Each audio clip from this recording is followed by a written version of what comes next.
Саламатсыздарбы? Сиздерге тамчылатып сугаруу үчүн жасалган сеялканын иштешинин тузулушу боюнча айтып кетмекчибиз. Себеби дегенде бул техника Кыргызстан үчүн жаңы жана азыр көпчүлүгү бул техника кандай иштейт билбейт.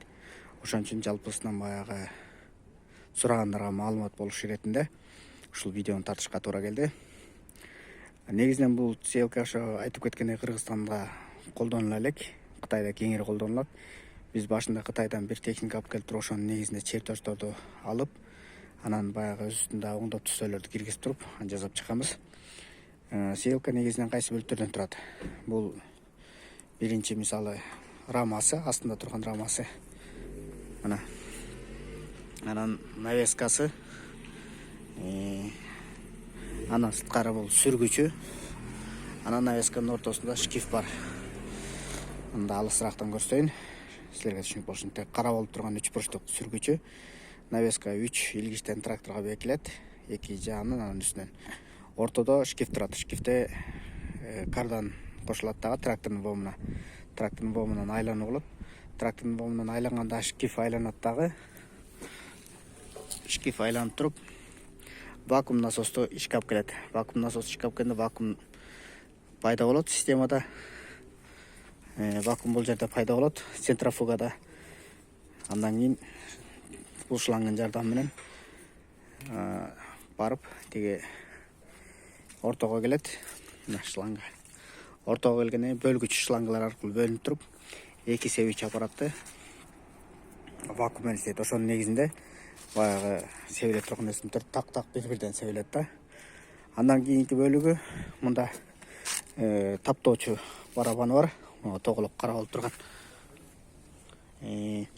Андан сырткары жанагы тамчылатып сугаруунун түтүгүн төшөгүч түзүлүш. Бул жерге мындай жөөк салат, кичинекей жөөк салат дагы. Анан ошол жөөктүн үстүнө бул тамчылатып сугаруунун шлангасы төшөлө берет. Эгер сиздерге көрсөңүздөр, мындай шлангын четинде тигиш болот. Суу ошонун ичине кирет да, ошол тигиш аркылуу жүрүп отуруп, анан жерге чыгат. Ошонун негизинде бул шаркырап алып кетпей тамчылап агат. Анан бул шлангалар өз сатылганда 20 сантиметрлик, 30, 40, 50 сантиметрлик болуп, баягы заказга жараша жасап беришет да, куюп беришет. Ошондой сатылат. Анан бул жерде ошо сепкич аппарат бункер менен өзүнчө турат, 2 сепкич аппарат. Артында баягы салафандын ортосуна топурак таштап кетүүчү барабан бар. Эми негизинен түзүлүштөрүн айттым окшойт. Анан салафанды жаткызыш үчүн мына ортодо ошо рама турат. Рамада мындай бал оңой айланып турат. Могу 2 ак пластинанын ичине салафан рулону коюлат дагы. Салафан тартылып, бул 2 тутуктун ортосунан өтөт. Анан могу жердеги кара нерсенин барабанын астына өтөт да, жерге текш жаткызылат да. Салафан көтөрүлүп кетпеш үчүн мына бул кара ролик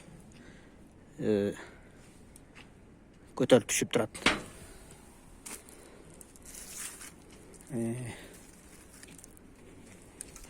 Анан салафанды баягы көтөрүлбөйт. Анан салафан төшөш үчүн атайын диск бар. Бул жөөк ачып кетет. Бул топуракты ар жөөккө түшүрбөйт. Бул тескерисинче ачылган салафан төшөгөндөн кийин салафан четин жаап кетет. Андан сырткары жүрүп атканда бул барабан айланып кете берет дагы. Бул барабандын ичине топурак ыргытат. Топурак топтолуп келип туруп, барабан бир айланганда бул жерден салафандын ортосуна түшүп калат да, салафанды баягы көтөрүлбөгөнгө шарттайт да.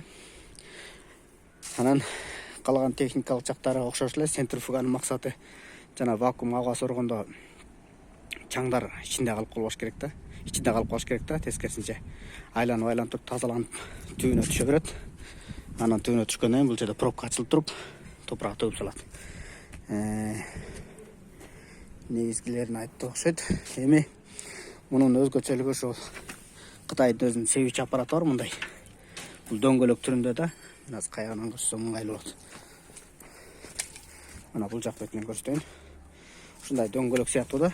Бул мисалы жана айтып кеткендей тамчылатып сугаруунун тиги түтүгү төшөлөт. Анын үстүнө бул жерден салафан төшөлөт жердин үстүнө. Анан эң үстүнө ушу дөңгөлөк айланып кете берет да, жердин үстүнөнчү айланып кетип турган астына келгенде бул баскычтар жерге басылганда ачылат. Мындай ачылат да, асты жагынан. Ачылганда урук түшөт. Анан бир мезгилде бул салафанды айырып туруп, тешип туруп, ошол тешикке урукту сээп кетет.